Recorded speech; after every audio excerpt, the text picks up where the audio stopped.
So we were like, do you know what? Let's just do a year. Let's just move for a year. Think about life. And this was you and your mum? Yeah. Really? So just the two of you? Just the two of us. Wow. And then, 8 years later on, we never left. Yeah. Interesting.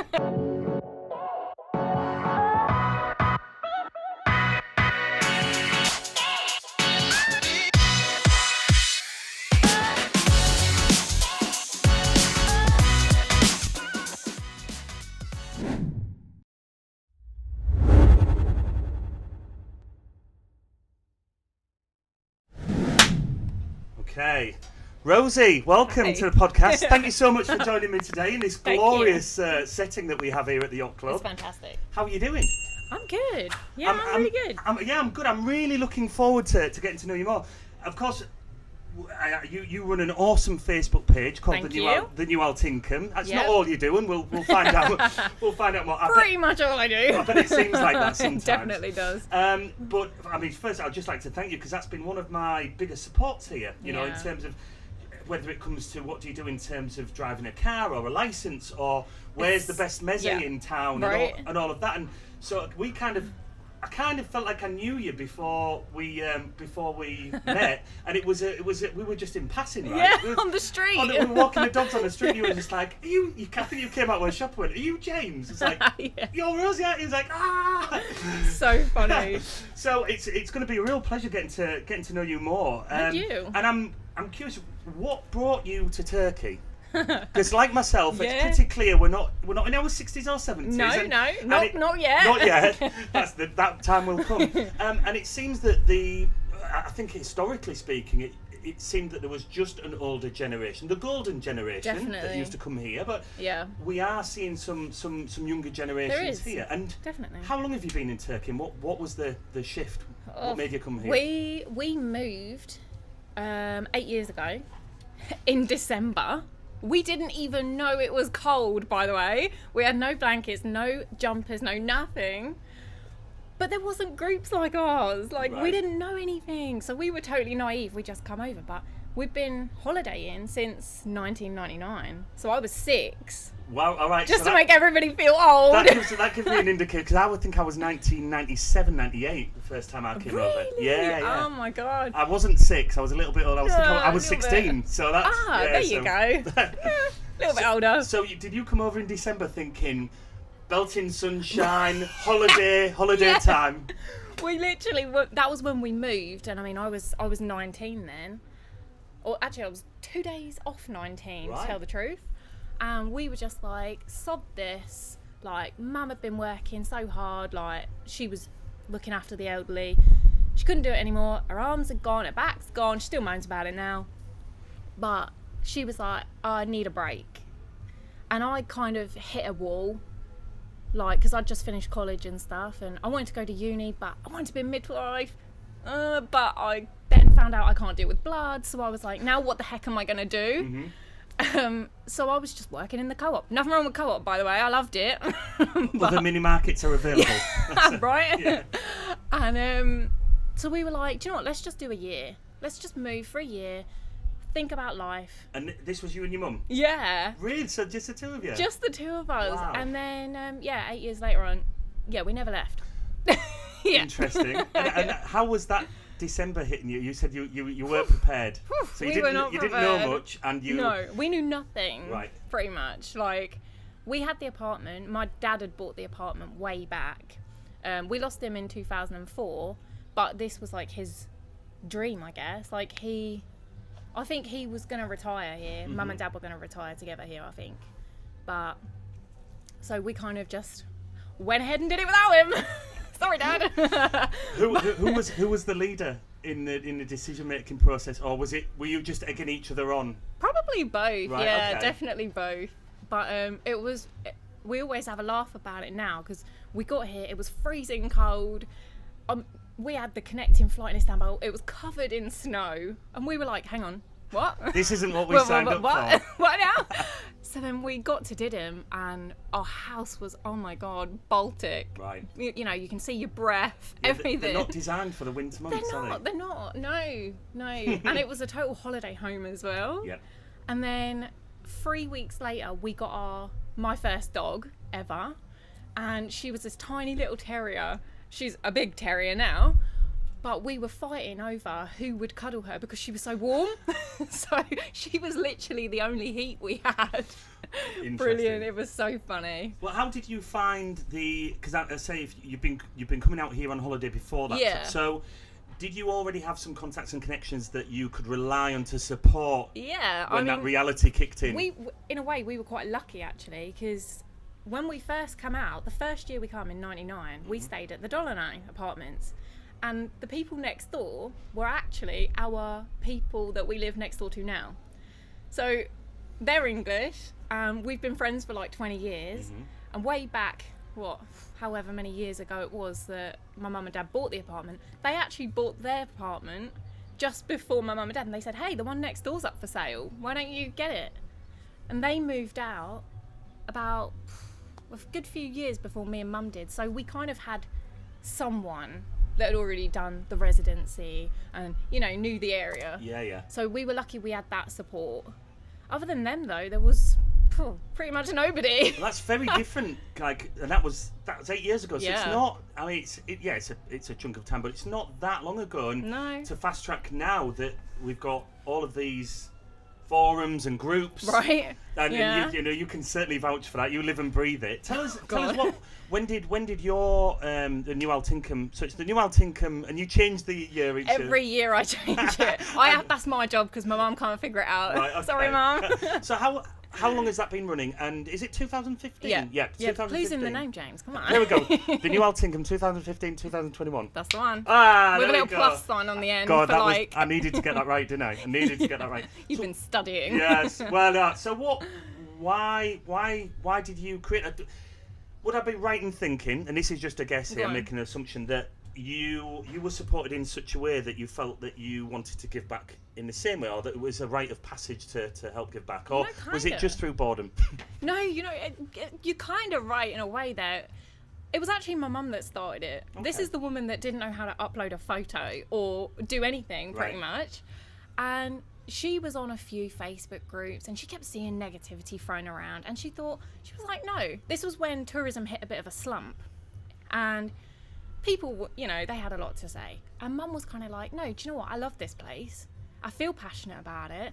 And she was like, no, I want to spread some happiness here and share what I love to everyone else. So I remember because she said to me, she was like, right, I've made a Facebook group. I said, what do you mean you've made a Facebook group? She said, well, you have to come and show me how to do it because now I've opened it. I don't know what I'm doing. She just clicked like whatever it is, new group or something you click. And then I had to basically teach her how to do it, and worst thing I ever did, because now she never gets off it. Is she absolutely glued into always, it? Always. Well, it is one of my biggest supports about being here. I've been here 2.5 years, as I said, coming out since the 90s. But there's always somebody there to support. And it's how many is it? You've got thousands on there. I think there's about 14,500. 14,500.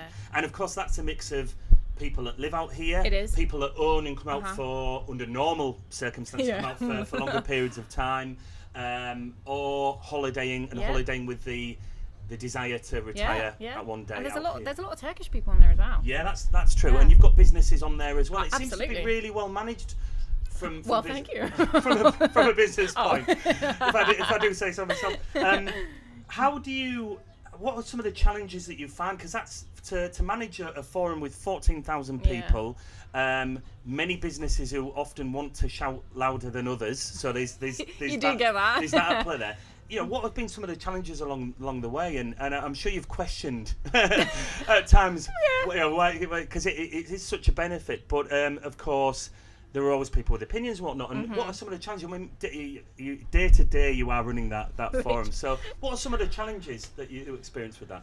Well, to be honest, as it's got bigger, it's got harder. So it definitely more demanding, has. Yeah, definitely. And recently we've put turn on post approvals for businesses, just to make it more fair. You don't want to upset anybody, but then it's obviously you always get the opinions clashing, and then you kind of have to police that, and it's sorry if I've done the wrong thing. But you've always got to just make a quick decision, haven't you? But as well, like you say, it does take up a lot of time. Yep. Like, for me personally, it does. Because you're a young mum. Yeah. Young mum. And I'm so glad he's not got hold of my phone yet and posted anything, like total gobbledygook. But yeah, it takes up a lot of time. And I also feel like I get a bit of mum guilt. If he's like playing, he's fine, and I'm just having a quick check on there, and if it's kicking off or something, so it needs my attention, I feel really guilty, like, oh, he's okay, but I feel bad I'm not playing, and but you just got to weigh it up. You got to spread your time, haven't you? Yeah. So what does keep you going with it? Because it is challenging, it is time consuming. What are the main reasons to do it? There must be a passion that drives you. Do you know what? Actually, we've got the best group of people. Do you know what I think? Like, you use it, you know what the people are like, and sometimes you think, oh, I can't be bothered doing this anymore. But it's a big group. Yeah, there's like 14,500 or whatever, but you know everybody. You know them when you don't even know them. You've not met them, but you feel like you're friends already. Yeah. So it's like, I feel like I'm posting out to my friends, and it's like, like say today, we've taken some lovely pictures of the yacht club, and we're going to share them with everyone later. Yes. And if it just brings one smile to someone that can't get here yet or whatever, great. Job done. Job's a good one. I have noticed that a lot recently as well, is that it's, although people are missing being able to come out, they actually do take solace in the fact that they still feel connected. Yeah. I mean, it's such a huge thing when there's been, over the past year, especially it seems in the UK, that there's been such a huge feeling of disconnection back there, and I feel so fortunate being out here. I mean, the sun always helps. Oh, always, the sun always helps, of course, but yeah, just having that connection back and forth with people, and it's such a shame that we're seeing posts that each month think flights have been cancelled and flights have been cancelled, and you just think the season is shifting bit by bit. It's getting smaller. But it must, like I had in the UK, I had a small pug and a French bulldog, and it, like, when you have those puppies in your arms and you're trying to walk down the street, you can't get 5 yards without someone stopping you. Now, that must be the case for you. Everybody must know who you are. No! And they'll be stopping you left, right and centre. Sorry, did you want my autograph after yes, this? Absolutely. The check's in the post. But you must know so many people. You must be so connected here. Do you know what? I don't think we do. Right, okay. Maybe I'm wrong, but I always feel really bad sometimes. We'll be out somewhere, and someone will be chatting away with us, and I feel so terrible. When I walk away, I go to my mum, I'm like, sorry, who was that? And mum's like, I'm not sure either. Later on, they'll post on the group, oh, lovely meeting you earlier. Now I know who you are. See your name. I know your name. I just don't know your face. You can't remember 14,000 people's names, right? Yeah. Oh, it's brilliant, though, because you've got so many friends you don't even realise. Yeah. And there's always someone that knows the answer to your questions. You can almost, in many respects, I bet it markets and polices itself, right? Yeah, because there's always so many people, 100%. Just you have to be aware and dip in at certain times. Yeah, definitely. But, I mean, I normally ask people, like, where's the kind of top 3 places to eat or drink, but that would be unfair. Oh my God, so I couldn't possibly. No, but, top 300 places. Yeah, maybe. But in terms of, like, Turkish cuisine, what is it what's your kind of go-to? What's your favourite Turkish dishes? Oh my God, do you know what? I'm not even that exciting. I'm so boring with food. You can't say a full English breakfast. I'm not going to accept that answer. To be honest, I don't know. I like sarma. Right, yeah. Actually, my mother-in-law tried to teach me. It did not go down well. My rolling technique is not with it. So you have, because you've literally got a Turkish mother-in-law. Yeah, I've given it a go. Right, okay. So talk to us a little bit about that. I'm really curious on, like, because we talk about different, like the different culture here and people embracing the culture, which I think is so important. You know, you hear the expat community around the world, and it's, you know, the years gone by of going to the Spains, the Algarve, and wanting just the English lifestyle with the sun in the sun shining. And I think it's so important here to embrace the culture, as it is anywhere around the world. Delivery. We've got, speaking of food and drink, we're getting another delivery of cocktails. What? That was really good timing. That was. Did you do that on purpose? Yeah, did you buzz them through? I've got the manager in my ear. Thank you. Oh my goodness. This is fantastic. Did you know that I like these? Again, yes, of course I did, Rosie. Thank you very much, mate. Cheers. Cheers. Although I know there's no booze in here. This looks Shall like... we cheers? Yeah, cheers. That looks like an espresso martini. That does. I'm glad you've got it, because I don't do coffee. I think I still need to keep going on caffeine as a momentum today. Oh no, I've just spilt it on the chair. Am I going to get a room bill? Send it to James. Cheers. Oh, this is nice. So, mine's a bit watery. You can't be saying that. That's the best one ever. No. We were talking about, as I said, we talk about Turkish culture and the importance of connecting with the culture, the local people, and how welcoming the Turkish families are here. Definitely, yeah. You have maybe a closer connection than anybody I've spoken to. So you've okay. So you've got a bit more insight. Yeah, going so on. you've got a Turkish movement. So you've got a second Turkish family, right? Yeah. So tell us what that's been like, because I'm really curious. Crazy. Yes. Okay. Probably the first word that comes to mind is crazy. Okay. Just it's so hard sometimes, but it's also very rewarding in the way that like you say, I have an insight into a totally different culture and the way families are run. Mm-hmm. And I obviously see that on a personal basis rather than just, on my Turkish neighbours or whatever. Yeah. Like, I've kind of been involved in that. And, like, I've stayed at theirs in the village and stuff. And that is, like, a totally different world. Oh, my goodness. Do not get me up at 5 to the cockerel. I cannot deal with that. That's not for me. 5 a.m. with a chicken screeching and a hangover. I cannot deal with that. Oh, there's no hangover because you don't drink in the village. Come on now, James. Right, okay. Mocktails all round. No, I'm kidding. It's chai. Well, that how challenging has that been? Has it been, is it purely about being open and accepting and going with it? Is that definitely that's a massive part of it. But also, like, challenge-wise, it's quite hard with the language barrier. But that's an obvious one, not just obviously with like your in-laws, but on a day-to-day basis for anybody, any like expat living here. Like, even going to the shop can be a challenge sometimes, can't it? But yeah, you just got to get by. And I mean, sign language is a good one, so that's always helpful. There's many more forms to communication other than verbal, right? There are. I mean, I'm animated anyway, so I think I get by pretty well. But what is your Turkish like? Depends how many wines I've had, to be honest. Does it get better or worse? It gets incredibly better. Oh, really?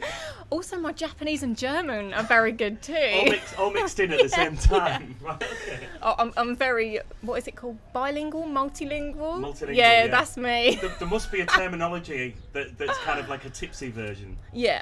It kind of, you might get the occasional English word thrown in for good measure, right. But, staying on like kind of the culture and that deeper involvement and insight you've got, what are some of the things that people should be mindful of that maybe we're not? I mean, even people that live here, I think it's shared that we try and find a common ground on being respectful and showing the do's and don'ts. But what could you advise on some of the main things, in terms of, because it's so important to be in a foreign culture and be respectful. But we can always make a mistake without knowing, without that awareness. What are some of the things that, the kind of do's and don'ts that in a simple general do you basis? It's kind of random, and I don't know if this is like a really big thing anymore. Okay. But I always remember when I first started visiting my in-laws, I was told that you shouldn't cross your legs and have the bottom of your shoe facing a man. Right. So my dirty shoes can't be looking at you, but they can be looking at the woman over there. Like. Right. So there is that. It's not. I don't know how true that is though. But so it's one rule for one woman. Yeah. Okay. Interesting. Because in Southeast Asia, there's a big thing that obviously spirituality. The head is at the top and the feet, because you're walking on the ground.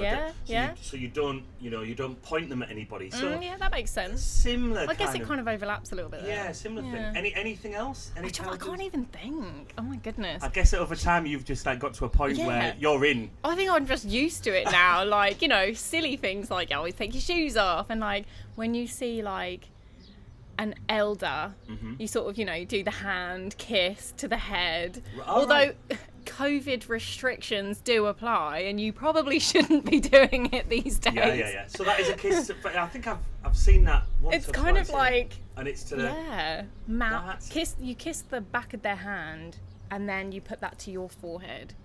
It's a very respectful thing to do. I think there was something when I was in the Philippines a few years back. There was something similar that you would do something like that to the elder, so they were the most. And there was a certain thing you said or that you acknowledged in a way. Yeah, that's interesting. Yeah. Some cultural similarities there. Yeah, definitely. Well, outside of your strong Facebook community, your group, and the arriving in December. Oh my God, I'll never get over that. We didn't even have suitcases. They were held up at customs. So did you guys question? You're like, what on earth? Have we got ourselves absolutely, into? we did.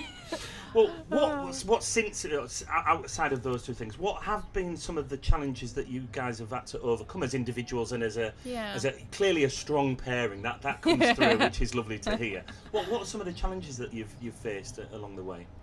I mean, for me personally, it's like missing family, especially now more than ever, and I think a lot of people can relate to that. Yeah. Whichever way round, whether you're here and missing there or there and missing people here. I mean, other than that, it's like, again, it's the language difficulties. I find it hard, say, with maybe the simplest of tasks. Like, I get really nervous as well. Like, that's why I say my Turkish is better when I've had a wine, because I'm braver. But I'm always scared that I'll speak to them and then they'll go, sorry, what? And then I've got to repeat myself, sorry, what? I hate that. But so the simplest of things, I feel like I have to rely a lot on my other half. And I'm fortunate enough that he's always like, yeah, sure. Like, but then I feel like I've kind of lost my independence a little bit because of the language. It's like official things that I find difficult, not necessarily, going to the shop market or, but say, I can't even think of an example right now, but you know what I mean. Like, when I speak to people, it seems like there's been a really big shift compared to, say, 15 or 10 years ago, like even where you would have to go to Iden to complete a certain document, which is what, an hour and 45 minutes away. Now, there's a specialist office in Didim, in the area. So it's just things like that and streamlined processes online where it was only you would have to physically go somewhere.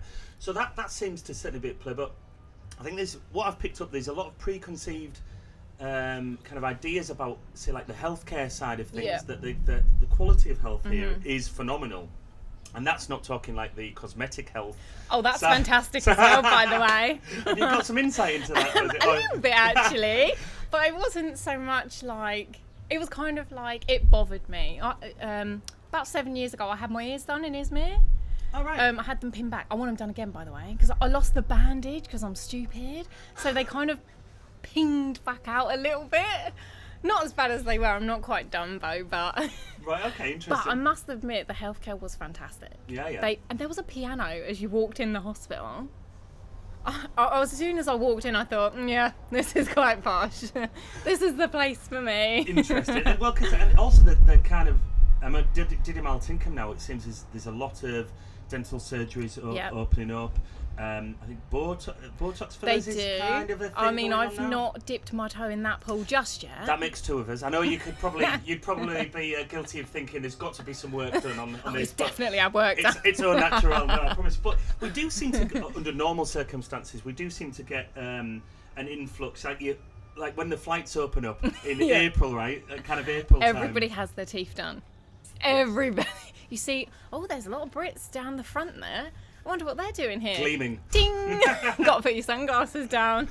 They look fantastic. What's your thoughts on that? Because it seems the quality of that kind of care in the area is really great. Hence why people. It's not just the price. It's also the quality.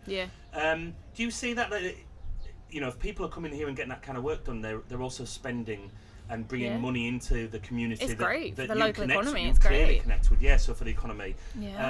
Which also it has taken a hit over the past year, hasn't it? Oh my God, massively. Which we're kind of praying that we're going to get some sort of season that keeps getting pushed back. But it's interesting. And I heard that there was a deal done recently on bringing 2.5 million Russians to the area. Oh my goodness. So there was with I know a connection of who directly knows the Commission of Tourism or the Governor of Tourism.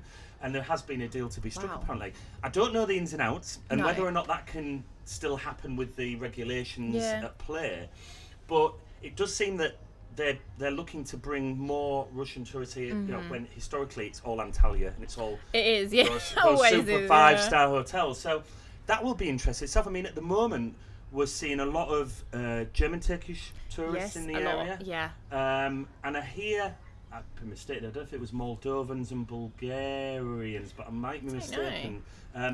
We are seeing that build up. Yeah, there's a lot more tourists coming that aren't British. Like, whereas before we didn't really have that, did we? We were more of a British holiday resort, if you like. Yeah. But definitely I've seen a lot more German Turks. Yep.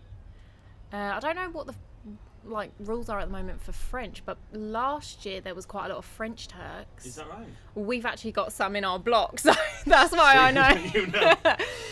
But yeah, they're coming from all over. But good, more the merrier. Like, you know, Absolutely. we've got to get the tourism back going in this town. Like, Fantastic. otherwise, what's the alternative? Well, it really does seem that, say, a lot of people who either had holiday or have holiday homes, the likes of Ankara, Istanbul, Izmir, have found themselves coming here more and more just to get that freedom of space, especially during lockdowns when they've been kind of maybe cooped up in an apartment in the main city. They're probably in an apartment block with 20 floors. Yeah. Of course they're going to want to come down. It's a bit more freedom, bit of maybe they've got a garden. Yeah. Well, and I also sea view. Like recently, there's been it says that rents have doubled because of the demand for them.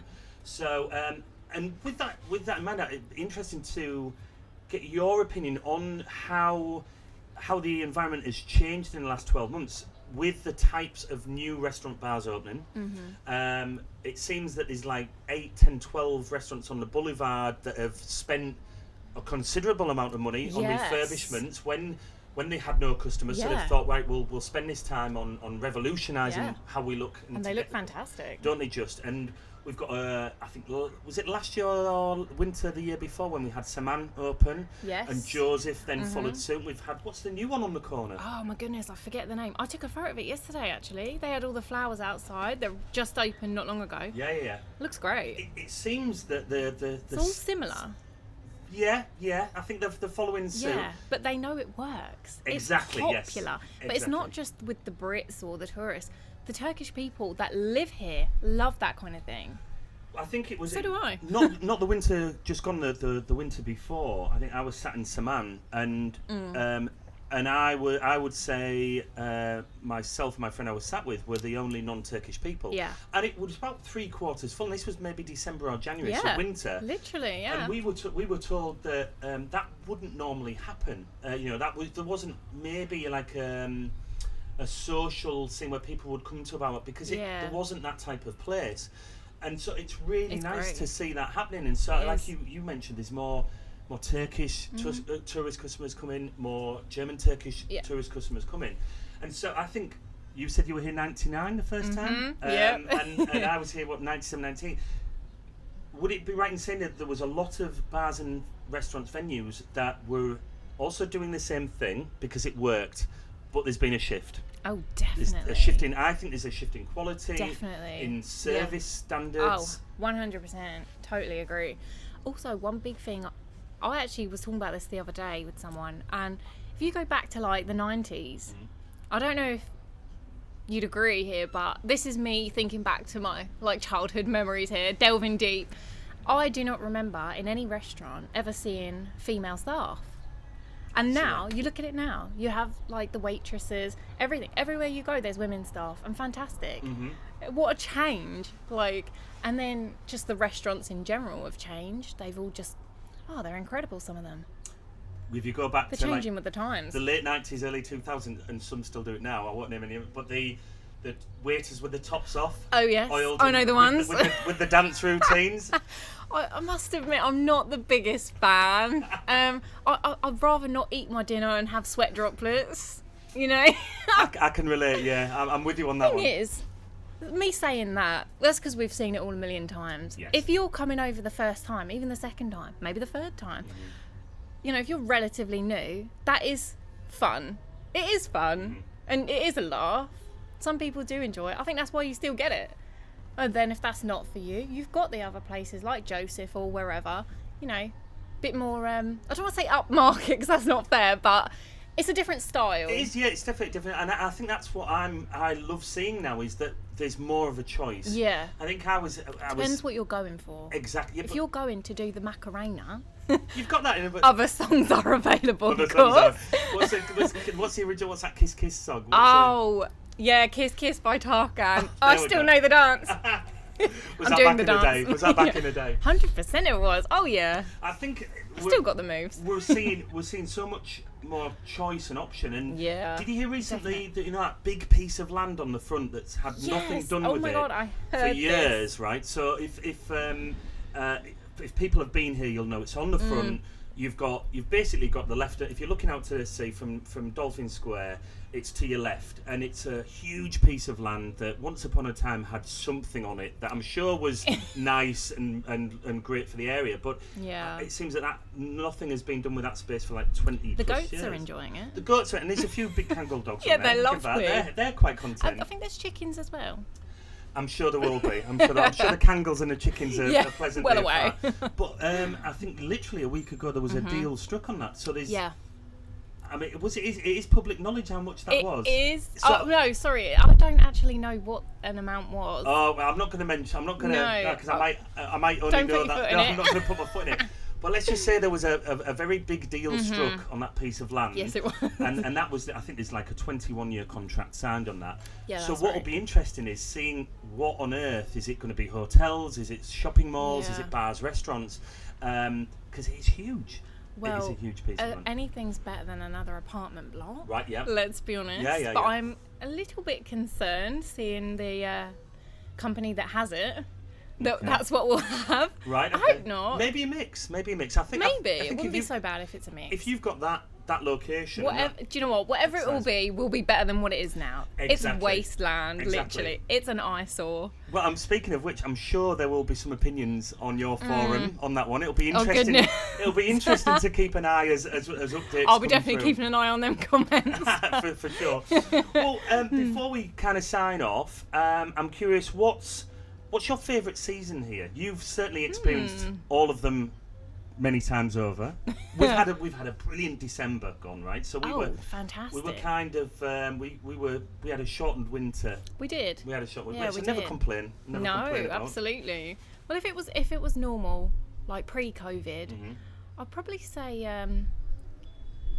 it's a hard one between, like, not that we have an awful lot of autumn and spring, but actually no, I like spring. I'll go with that, because you know what we really enjoy is seeing the first few flights come over and seeing places getting ready, new places popping up. It's exciting. You see all these, like, new people, new faces, new restaurants, new bars, new shops, and it's fun, and everybody's normally buzzing for the season to come, and it just feels fun, spring, and it's not too hot, so you can walk around and not be sweaty. Yeah. You can actually survive in it. Yeah, and you can explore places.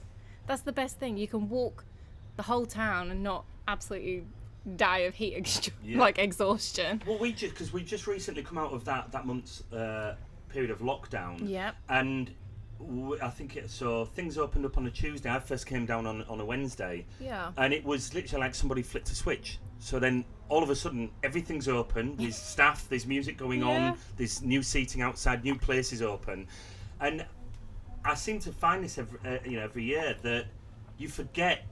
It seems like, this is what it's like when the season's on, because certainly people who come out here on holiday generally in the summer, and then the more people come out, they'll start to maybe test a spring and an autumn, which is lovely. And people are like, actually, that's my favourite months because it's bearable and whatnot. But it still seems to surprise me. Like, it reminds you everything just goes pop. It literally does. Same with the weather, though. Yeah. It can be, like, nice and reasonable one day, and the next day you wake up and you're dripping. Like, what's going on here? It's the same. It suddenly just comes on. Yeah.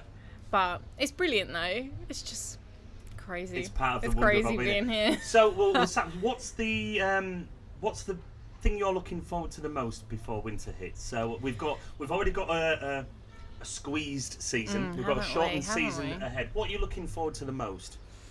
Well, fingers now. crossed. That's an easy one. I'm hoping everyone can come over. I want my family to come over.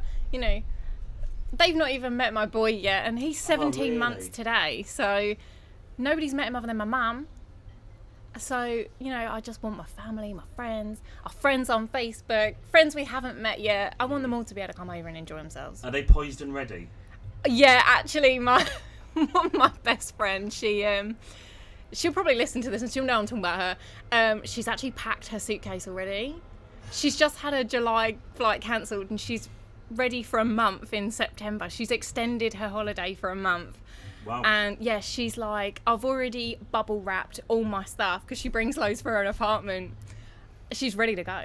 She's absolutely ready. She's fully jabbed. She's raring to go. She's basically waiting at the door for the okay. Fantastic. Well, remind everybody where they can find your which in my opinion is just the best supportive group around here. Where they can find your group? On Facebook, the new Altinkum 2015-2021 with a little plus sign. Don't forget the plus sign on the end. Well, Rosie, thanks not only for joining me today on the podcast, but also thanks for your group. As I said, I think I've said it 2 or 3 times now. It's been such a huge avenue of support for me. Yeah, and I guess thanks you. to everybody on there as well, because like you said, it almost it markets, it polices and supports itself in a way. Yeah, so. that's the thing. There's always going to be someone that knows the answer. And we always said, when we first moved, we wished that there was something like this that we could have turned to. Even for silly things like bus times or, you know, like... OXO cubes, Marmite. Literally, like, there was nothing like that when we first come. Even in that short amount of, like, years. Yeah. How much has changed? And there's just a support. You know, it's also been good for people's mental health, by the way. I've had a lot of private messages from people just being like, hey, this is a godsend to me during lockdown, whether you're here, UK, wherever. There's been an online community that's always been there for you. And for the most part, I'd like to think we've all supported each other and we've all lifted each other up throughout. I know it's helped me get through. Yeah. So it's been good. Long may that continue, Rosie. Right? Oh my goodness. Well, we will certainly need to. I think I messaged you a while back, so we need to certainly connect with a drink and not just randomly catch each other outside of a shop. I know. So I look forward to that, and thank you once again for joining us. Thank you for inviting me. Oh Much my God. appreciated. Thank you. Cheers. See you.